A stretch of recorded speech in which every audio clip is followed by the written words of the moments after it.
제가 요즘은 그 탁구 라켓을 뭐 거의 놓고 있는 상태입니다. 탁구에 한창 열중일 때 저는 그 승부욕이 강해서 친선 탁구보다는 게임 탁구를 많이 쳤습니다. 내기 탁구도 하고요. 저는 그 탁구장에서 뭐 코치한테 제대로 탁구를 배워본 적이 없습니다. 광주신학교를 다니면서 후록가로 뭐 라면 따먹기 하고 하다 보니까 생존 탁구지요. 먹고 살기 위해서. 그러니까 이제 탁구에 기본기가 없다고 봐야 되겠죠. 모든 운동은 기본기가 중요한 건데 특별히 저는 백이 약합니다. 백이 약해서 대신 그 라바 뒷면에 이제 이질 라바를 붙입니다. 이거 붙이면 불법이라고 하는데 여러분 스포츠 그 심판에게 물어보세요. 붙이면 절대로. 그래서 제가 이질 라바를 쓰지요. 딱 오면은 백이 좀 약하니까 이 이질 라바를 이렇게 쫙 받는 거예요. 그러면 꽁이 아주 얌전하게 갑니다. 그걸 모르고 갔다가 꽁이 돈 줄을 모르고 그대로 쳐버리니까 99% 반드시 걸리게 되었어요. 반드시 네트에 걸립니다. 이게 변칙적이기는 하지만 불법은 아니거든요. 그래서 이제 탁구공을 이렇게 쫙 돌게 만들고요. 그러면 이제 안 되거든요. 이게 볼을 잘 받아야 되겠구나 하고 이제 볼을 잘 받아서 넘기면 제가 그때 팍 때려버리는 거예요. 좀 그 인격이 별로 안 좋은 탁구인데요. 제가 기본기는 약하지만 제 탁구의 특징은 아주 빠릅니다. 이제 아주 빠르고 그냥 어지간한 그 서브를 그대로 때려버려요. 실패할 확률도 한 30% 돼요. 그러나 그 성공할 확률이 많기 때문에 거기다가 각을 줘요. 그냥 때려도 가운데 때리지 않고 옆으로 때리고 여러분 뒤로 때려본다고 생각했더니 그탁 쪄버리니까 이걸 어떻게 봤습니까? 못 봤지요. 그래서 아주 프로 아니고는 저 같은 사람 만나면 아주 기분 더럽습니다. 근데 제가 그 남선교회 이제 탁구대회 하잖아요. 제가 뭐 설교 4번 하고 오후에 가서 구경하다가 구두 신고 양복 입고 탁구를 하면은 그런 탁구를 저의 모습을 보고 오해를 하면 절대 안 됩니다. 운동화를 신고 추리닝을 입고 티셔츠를 입고 가벼운 몸으로 탁구를 치는 그 모습을 봐야 야, 저 친구 참 대단한 친구구나. 제가 우리 교회에 그 탁구 선수를 한번 초청을 했습니다. 전국 목회자대회에서 1등을 먹었다고. 아이고 미안하지만 울고 갔어요. 저한테. 물론 홈그라운드에 이점은 있겠죠. 한 번은 대구 어느 교회 집회를 갔었는데 담임 목사님께서 오전 집회를 하고 탁구를 치자는 거예요. 여러분 오전 집회하고 밥 먹고 나면 떠건합니다. 그래도 선배 목사님 치자니까 쳤는데 게임이 안 돼. 그냥 뒤로 때려버리니까 다 나갔다. 다 잡아버린 거예요. 그냥. 그래서 열받아가지고 목사님이 기분이 나쁜 것 같아요. 우리 교회 선수 데려오겠다고 오라고. 그 사람도 작살냈어요. 아장냈습니다. 이 목사님이 은근히 기분 나쁘던지 간에 또 그러면 대구시청 소속 선수를 데려온대요. 아니 어떻게 여러분 아마추어하고 프로하고 붙입니까? 그래서 경기에서 누가 이겼겠습니까? 당연히 졌죠. 제가 친선 게임을 좀 했어요. 볼의 구질을 알기 위해서. 그분들 정석들은 여러분 저 같은 사람 처음에 잘못 만나면 작살납니다. 그래서 두 번째 정식으로 제대로 합시다. 뭔 내기 한 줄 아세요? 돈 내기 합시다. 내가 받지 않고 오늘 집사님이 만약에 치시면 오늘 부흥회 때 감사원금 100만 원 하십시오. 내가 치면 내가 하겠습니다. 여러분 내가 이겼어요. 그래서 그 교회 여러분 매출 100만 원을 더 올려주고 왔다는 거 아닙니까? 제가 이 실력으로요 우리 부목사님들과 탁구를 한 것입니다. 내기 탁구. 우리 박종 목사님 계시잖아요. 이분도 탁구를 광주신학교 후배니까 뭐 프로갑니다. 그러니까 한데 이상해요. 거기는 때리는 걸 이렇게 때리는 게 아니라 이렇게 해가지고 그 들어오면 볼이 잘못 받아요.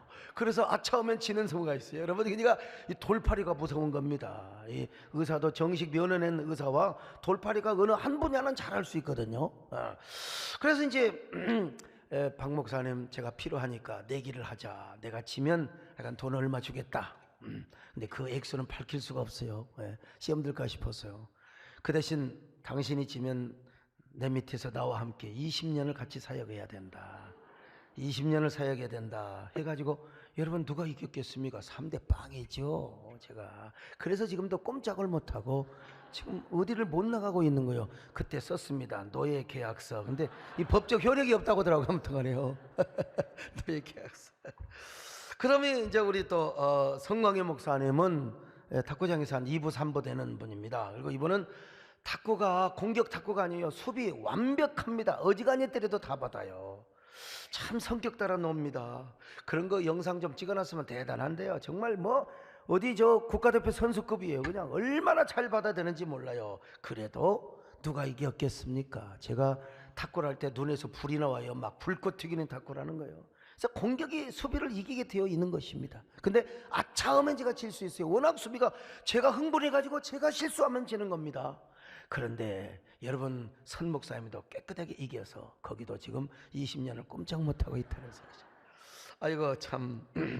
근데 전국 목회자 대회에서 1등을 했던 분이 이제 그 저에게 또 온 거예요. 와가지고 다시 또 울고 갔는데 여기까지는 제가 이제 동네 탁구로 생각을 한 거죠. 그러다가 어느 날 제가 이제 국가대표 출신 선수와 제가 한번 붙어본 겁니다.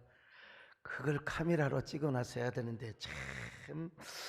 근데 그분은 그냥 국가대표가 아닙니다. 올림픽에 가서 금메달을 받은 분이에요. 내 누구라고 하면 그러니까 아무튼 어떻게 되었을까요?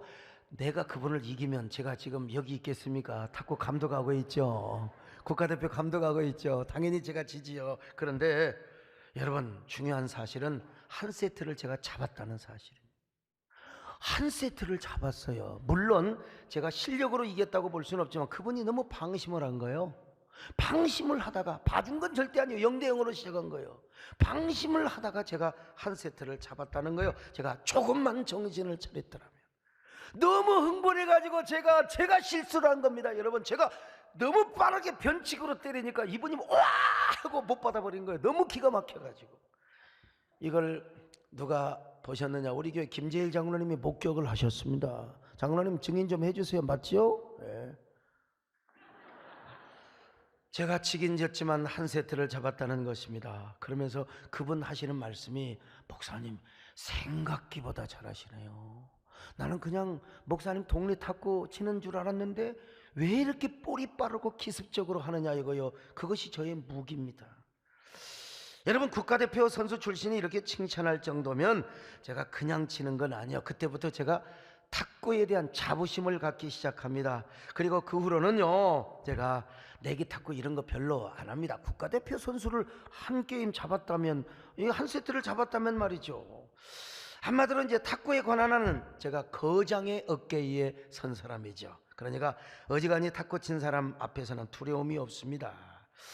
거장의 어깨 위에 섰다고 생각하니까요 어지간히 탁구 친 사람 제가 말로 다 잡아버려요. 뭐 총회 가면 목사님들 뭐 탁구 이렇게 치느니 저러니 나는 뭐 탁구장에서 2분이 1분이 그런 사람 소용없어요. 제가 말 한마디로 끝내버리는 겁니다. 내가 이래봬도 국가대표 금메달리스트 한 세트를 잡은 사람이요. 내가 이런 사람이요. 나 이젤라바 쓴 사람이요. 그래서 어지간히 와도 쫙 꺾어서 준다. 올라오면 때려버린다.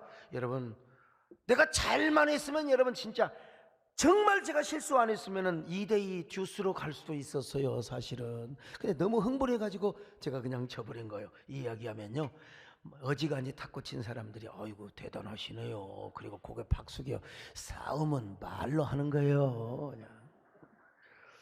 거인의 어깨 위에 올라서라는 책이 있습니다. 이 책은 플라톤에서 아인슈타인에 이르기까지 10명의 거장의 사상과 정신의 어깨 위에 서서 세상을 좀 더 넓게 보고 멀리 보라는 이런 책이죠. 실제로 천재과학자 뉴턴은 자신의 성공의 비결을 묻는 질문에서 이렇게 이야기를 하고 있습니다. 내가 오늘날과 같은 위대한 업적을 남길 수 있었던 가장 큰 이유는 무엇이냐? 거인의 어깨 위에 올라서서 더 넓은 시야를 가지고 더 멀리 바라볼 수 있었다. 뿐만 아니라 신학에서도 어깨 위에 서는 신학이 있습니다. 신학자들 역시 이전의 위대한 보수 신학의 거장들의 어깨 위에서 신학을 하라는 것입니다. 이 유명한 표현은 1675년 아이작 뉴턴의 책에서 그대로 발견할 수 있습니다. 신학을 해도 신학의 거장들 보수 신학의 어깨 위에서 신학을 해야 신학이 빗나가지 않고 위대한 신학 체계를 세울 수 있다는 것이죠.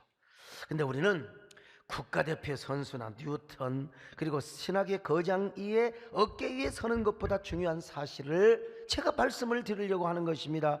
바로 그것은 거장 중에 거장이요 거인 중에 거인 되시는 예수 그리스도의 은혜의 어깨 위에 우리가 설 수 있다는 것입니다.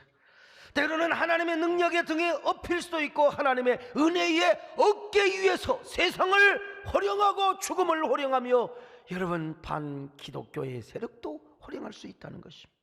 이렇게 말하면 어떤 사람은 아니 우리는 개혁신앙을 하는 사람이다, 보수신학을 하는데 어떻게 하나님의 어깨 위에 설 수 있느냐는 그런 그야말로 도발적인 표현을 할 수 있느냐고 천만의 말씀입니다. 성경에 보면 하나님이 우리를 업어주신다는 이 메타포적인 표현이 얼마나 많이 있는데요, 하나님을 독수리로 비유하며 어머니로 비유하며 여러분 우리를 업어서 출애굽을 시켰다고 말씀하고 있어요. 자, 출애굽기 19장 4절입니다. 시작. 내가 애굽 사람에게 어떻게 행하였음과 내가 어떻게 독수리 날개로 너희를 업어 내게로 인도하였음을 너희가 보았느니라. 독수리 날개로 하나님이 우리를 업어서 출애굽을 시켰다는 것입니다. 이사야 46장 4절이요. 시작. 너희가 노년에 이르기까지 내가 그리하겠고 백발이 되기까지 내가 너희를 품을 것이라. 내가 지었은즉 내가 업을 것이요 내가 품고 구하여 내리라. 내가 업으리라는 겁니다. 여러분 신명기 1장 31절 비록 공동 번역이지만 한번 보실까요? 시작. 광야에서도 그렇게 해주시지 않았느냐? 너희가 바로 이 자리에 이르기까지의 길에서도 여호와 하나님께서는 마치 사람이 제 아이를 업듯이 너희를 업어다 주시지 않았느냐? 업어주시는 하나님입니다. 여러분 우리 하나님은요, 여러분 손만 잡아주시는 분이 아니라 여러분을 업어주시는 분이십니다. 하나님의 은혜, 당신의 능력의 어깨 위에 우리를 서게 하시는 하나님이세요. 그뿐입니까? 예수님께서 우리를 위하여 십자가에 죽으셨어요. 십자가의 구속의 죽음을 통하여 우리 예수님께서 우리를 당신의 능력의 어깨 위에 서게 하신 분입니다. 그렇게 해서 더 멀리 바라보거라, 더 넓게 바라보거라, 하나님 나라의 토성을 꿈꾸며 하나님 나라를 세우는 위대한 킹덤 빌더의 시야를 가져가라. 여러분 우리가 예수님의 어깨 위에 선다는 거 이상하게 생각하시면 안 됩니다. 불경스럽게 생각하지 마세요. 옛날 우리가 어린 시절에 운동회 할 때 기마전 했잖아요. 기마전. 나 저거 보면서 옛날 우리 어린 시절의 사진이요, 저기에 내가 있는 건 아닙니다 여러분요. 근데 내가 저렇게 어렸나. 여러분 그래도요 기마전을 했잖아요. 어깨 위에 높아서 올라간 게 아니요, 이 은사대로 올라가는 거요. 버틴 놈들, 아주 그냥 다리가 튼튼하고 이런 놈들은 밑에서 버텨주고, 그냥 쌈꾼들은 앞에서 딱 그냥 서가지고 그냥 기마전 정군아 이겨라, 백군아 이겨라. 오늘 여러분 우리도 마찬가지입니다. 오늘 여러분도 거장 중에 거장 되시는 예수 그리스도의 어깨 위에 설 수 있는 그런 은혜와 기회와 축복이 있기를 바랍니다. 하나님의 은혜의 등에 업혀서 죄악이 관영한 이 세상을 호령해야 되어, 죽음이 관영한 이 세상을 호령해야 되어, 사망아 너의 이기는 것이 어디 있느냐, 사망아 너의 쏘는 것이 어디 있느냐. 우리 주 예수 그리스도로 말미암아 이김을 주시는 하나님께 감사하노라. 그러면서 세상과 죄악과 죽음을 호령할 수 있어야 돼요. 그리고 하나님 나라의 비전을 볼 수 있어야 됩니다. 처치 플랜터, 그리고 하나님 나라를 세우는 킹덤 빌더. 여러분 모두 이런 성도들이 되시기를 축원합니다. 교회를 교회되게, 예배를 예배되게 오늘도 우리가 이 주인공이 되게 하여 주시옵소서. 교회를 교회되게, 예배를 예배되게 우리를 사용하소서. 진정한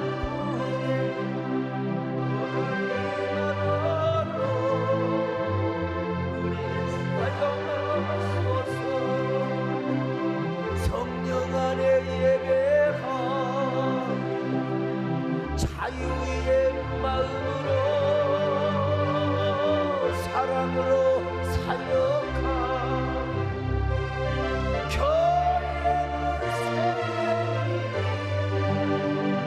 교회를 교회되게, 예배를 예배되게 우리를 사용하소서. 진정한 구원의 오늘 이나더러 우리를 사용하소서. 우리를 사용하소서.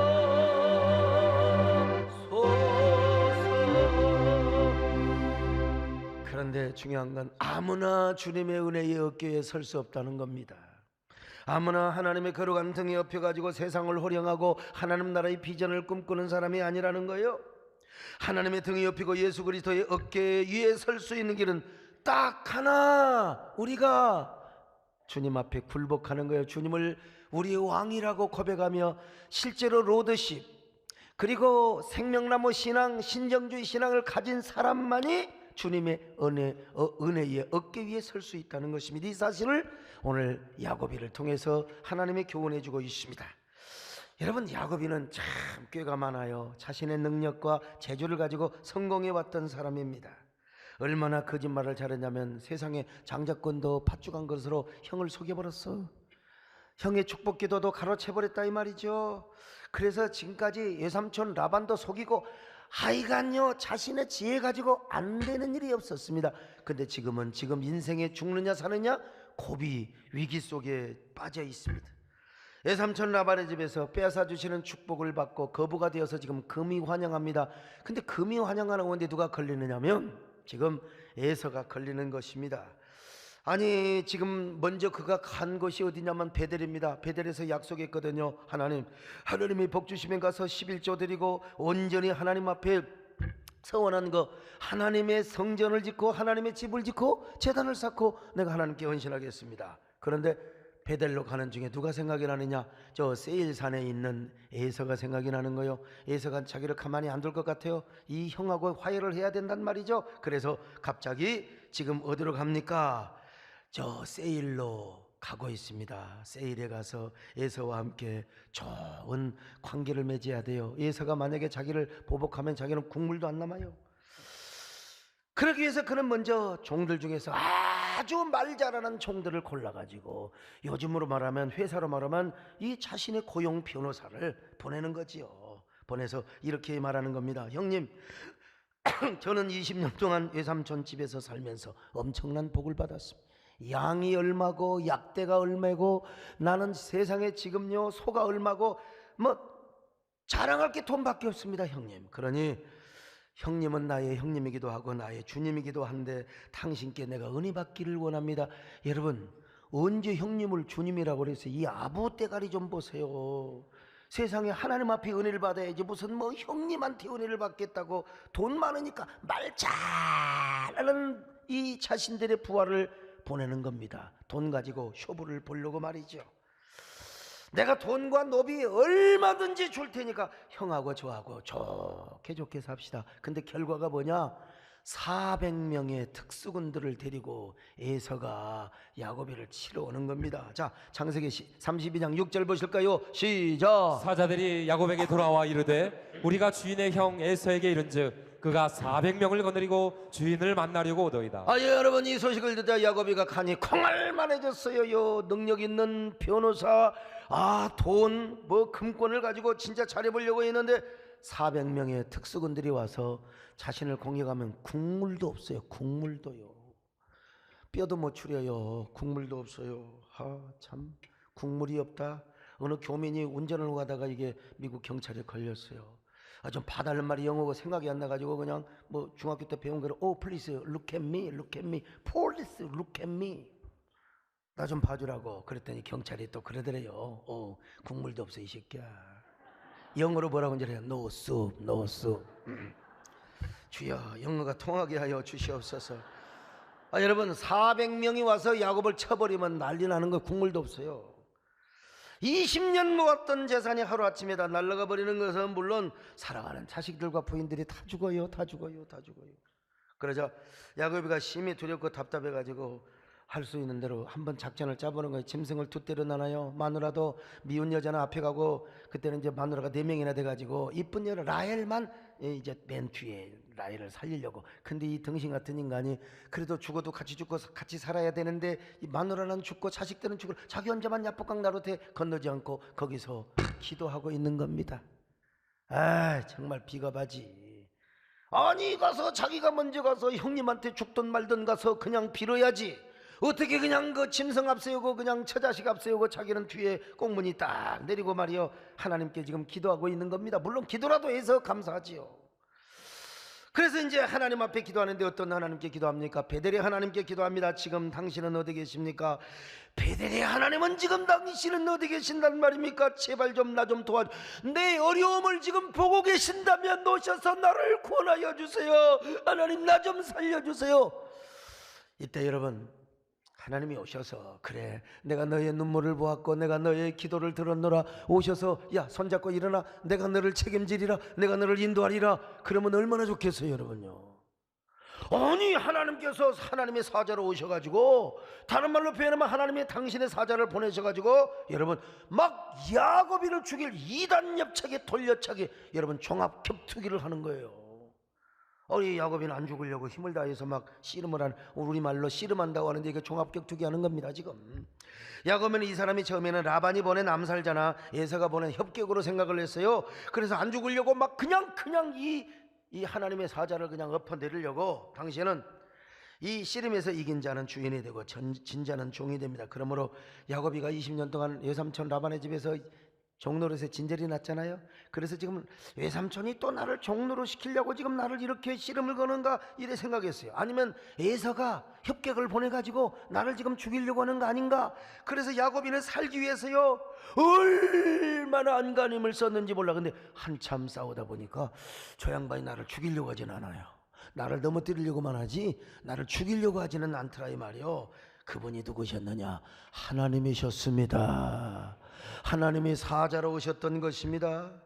몸으로 현현하신 베델의 하나님이셨던 거예요. 그러니까 우리 하나님은 언제나 여러분의 눈물만 닦아주시고 그런 게 아니요, 여러분을 변화시키는 하나님이십니다. 여러분을 행복하게 하시는 하나님이요. 하나님은 아브라함에게도 헤브론에서 사람의 몸으로 오셨지 않습니까? 하나님의 사자로 오셔서 축복하셨어요. 지금 이 하나님께서, 베델의 하나님께서 야곱에게 뭐하고 있어요? 사람으로 오셔서 지금 씨름을 하고 있는 것입니다. 격투기를 하고 있는 거예요.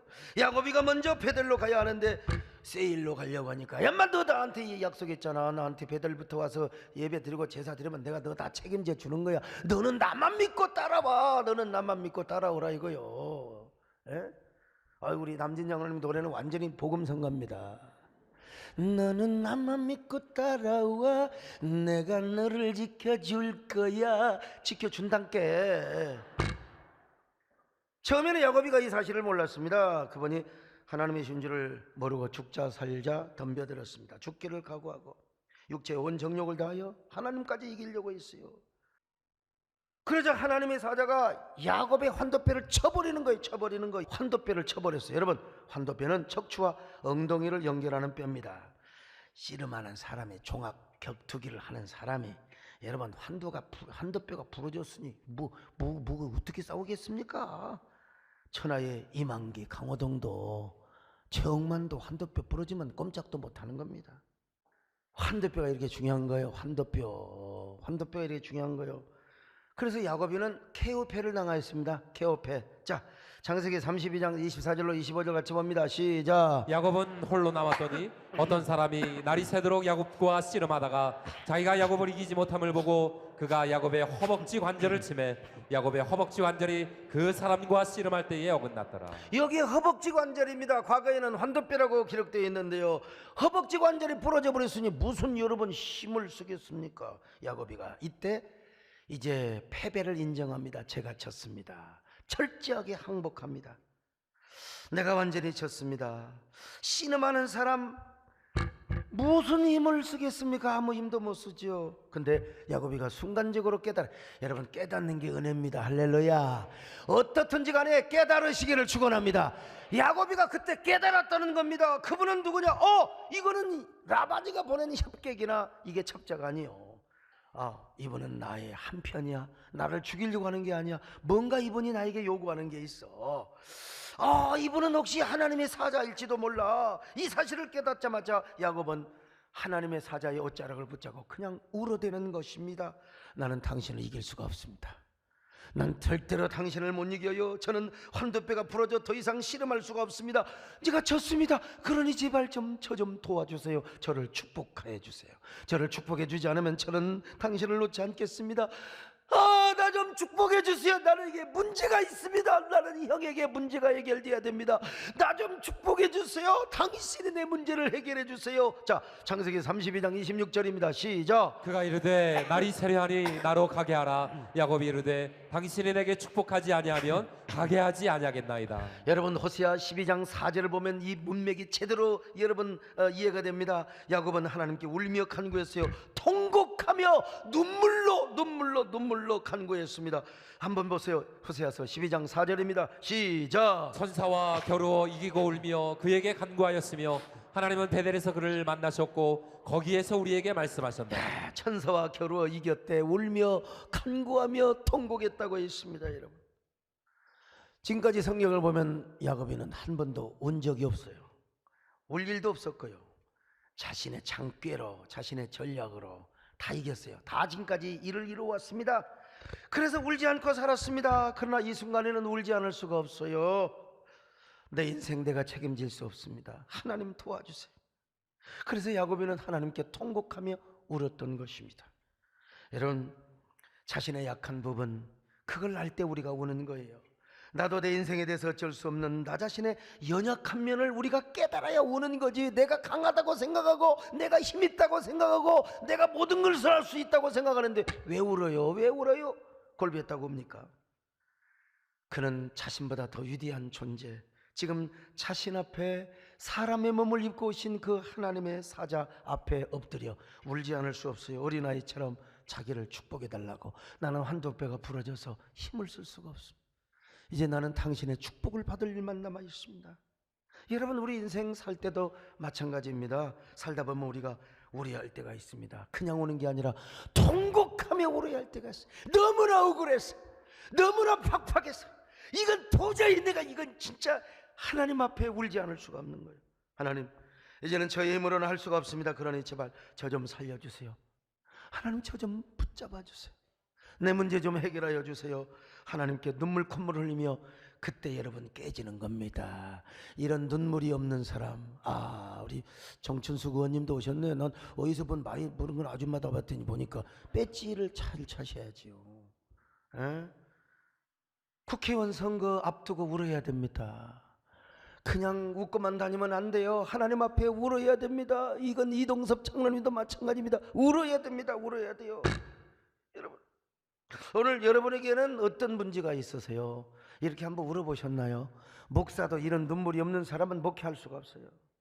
여러분, 어떤 문제 가지고 이곳에 오셨어요? 무조건 눈물로 기도하시기를 바랍니다. 그냥 울지 마시고 여러분의 환도뼈가 부러졌다 생각하시면서 여러분 눈물로 기도하세요. 하나님이 여러분의 눈물을 닦아주실 것입니다. 여러분의 눈물의 기도를 들어주실 것입니다. 문제를 해결해 주실 것입니다. 여러분의 신음소리를 들으시는 하나님이시기 때문에요. 하나님 사랑의 눈으로 너를 어느 때나 바라보시고 하나님 인자 귀로서 언제나 너에게 기울이시니 어둠에 밝은 빛을 비춰주시고 너의 작은 쉬는 매도 응답하시. 나는 어디에 있든지 주를 향하고 주만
어느 누구든지요 자신의 지혜와 능력을 과신하다가 폭망합니다.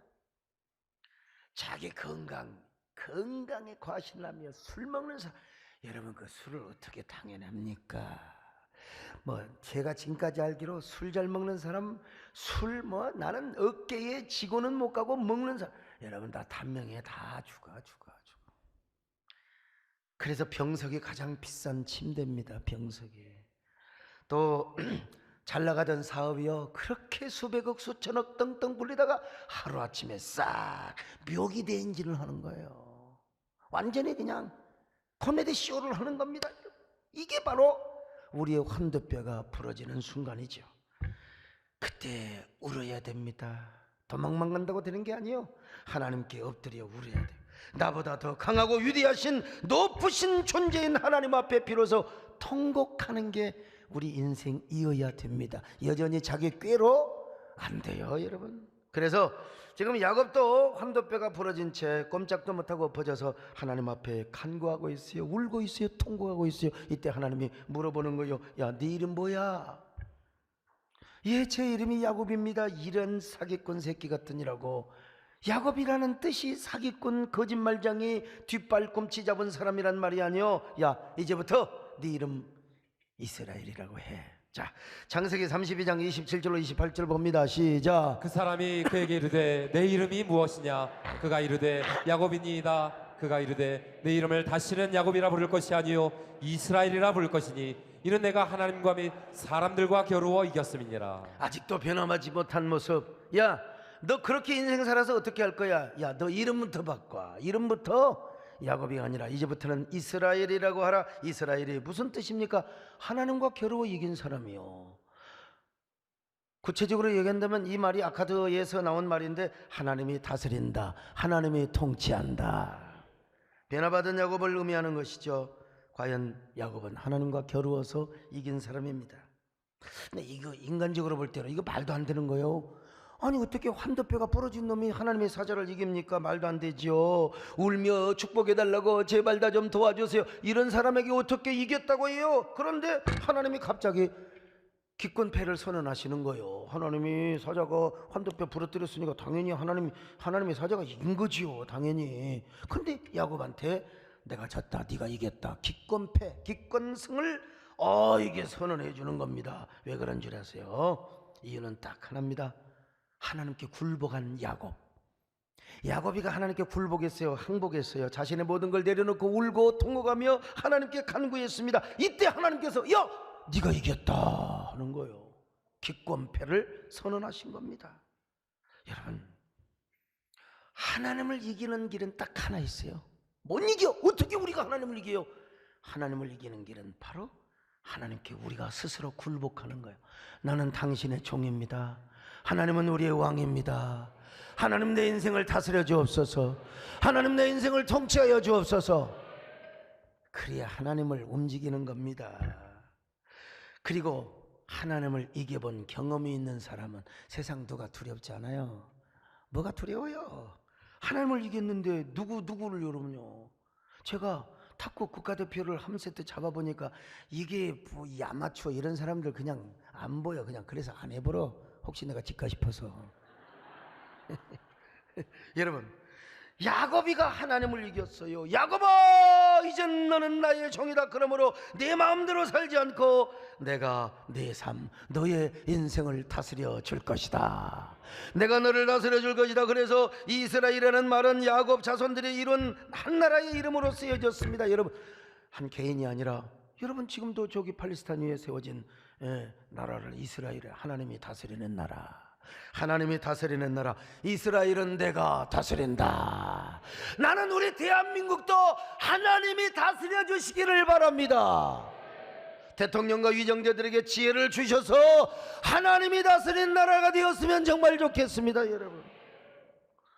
그리고 우리 하나님께서 우리 인생을 다스리고 우리 세대도 어떤 교회냐? 이스라엘 교회가 되기를 바랍니다.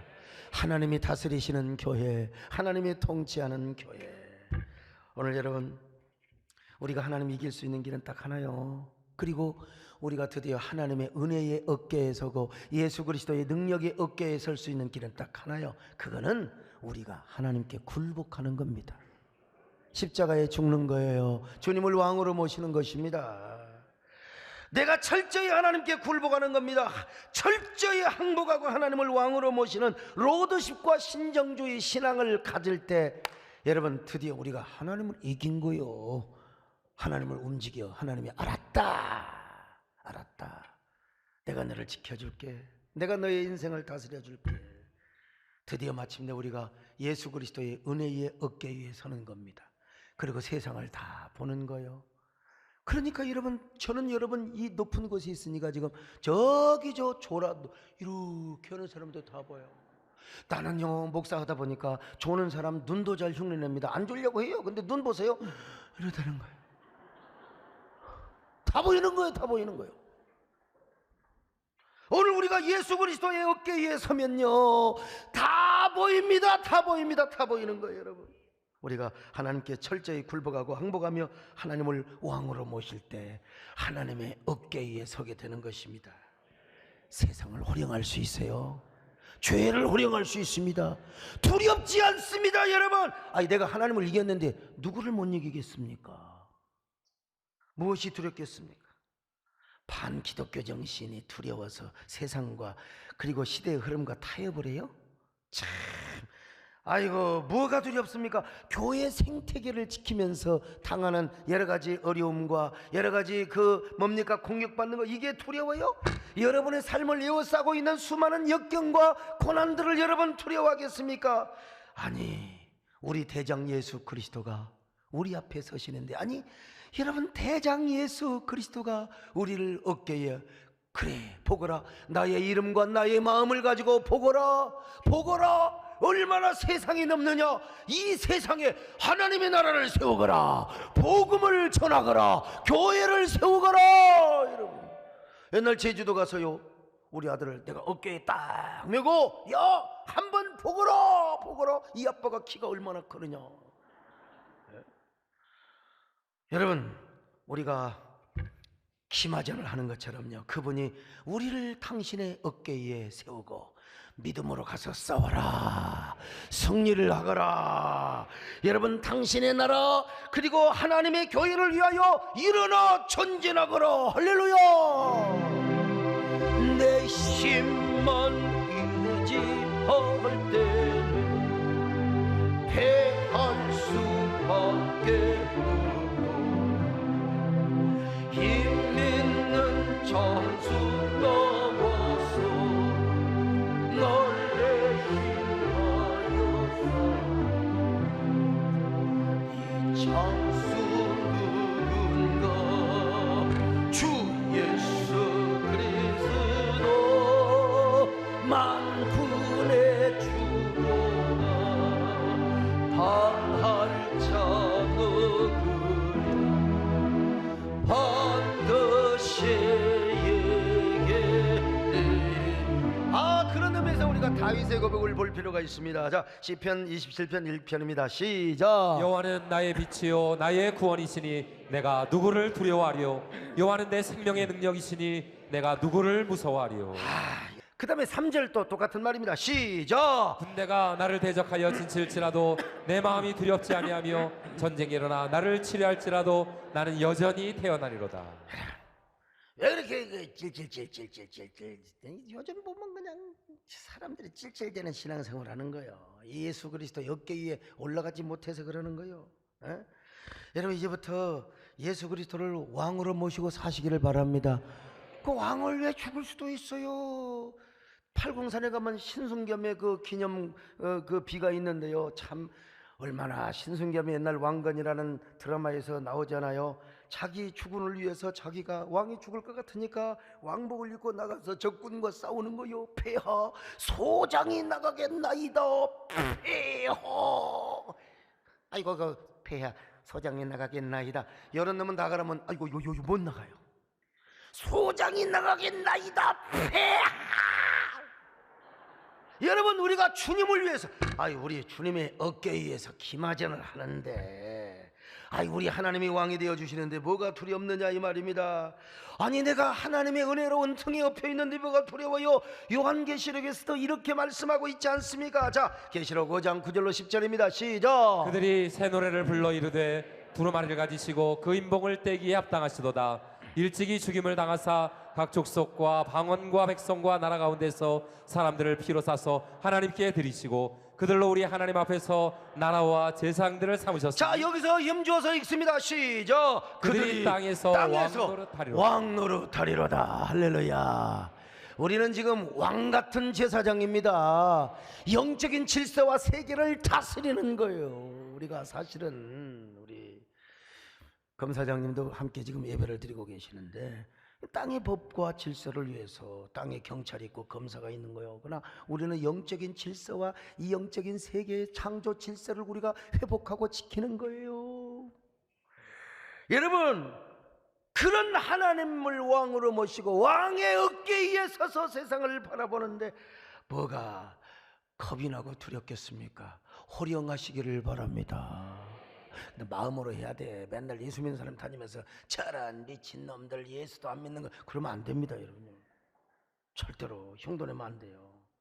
우리 사람 앞에 겸손하되 우리 마음에는 두려움이 없어야 됩니다. 믿음으로 죽음까지도 호령하시기를 바랍니다. 이런 신앙으로 교회를 세우시기를 바랍니다. 킹덤 빌더 하나님 나라를 세우시기를 바랍니다. 하나님을 왕으로 모시면서 말이죠.